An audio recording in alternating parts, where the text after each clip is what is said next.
So I'm particularly concerned about your brand of Christianity. As a Christian myself, Christian nationalism I do not agree with at all. I think it's antithetical to the values of the early church. And how do you reconcile, especially white Christians in this America, marrying politics and power with their faith in this country? There's a lot there. I've never described myself as a Christian nationalist. So I'm a Christian and a nationalist, so I've never used those two. And then right there, that and nationalist, where in the scriptures does a Christian... Well, Jeremiah 29:7, demand the welfare of the nation that you are in because your welfare is tied to your nation's welfare.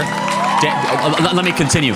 Daniel fasted and prayed for his nation. Esther and Mordecai cared for their nation. They were counsel to the king. Right. Nehemiah, Jeremiah, Joseph, Jacob. I could keep on going. Moses, Aaron. In fact, Moses was so political that he wrote an entire book of the Torah all about how to set up a government. It's the book of Deuteronomy.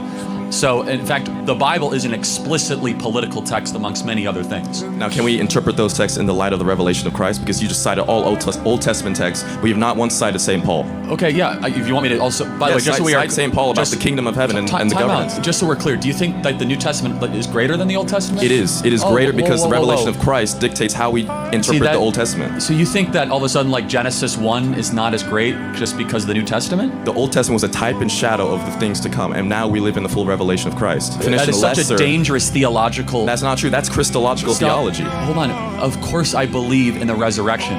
But to all of a sudden say that, like, in the beginning God created the heavens and the earth is, like, somehow lesser because of the revelation of the New Testament. Christ even said, I did not come to abolish the law of the prophets. I came to fulfill the law. In fact, he said all the laws of the prophet hang on the two teachings, Leviticus 19 and Deuteronomy 3-5. However, to use a New Testament example, as you asked, it says in 1 Timothy, pray for your leaders and authority by name that they might make great decisions. I'm going to continue. Christ our Lord said, on this rock build my what?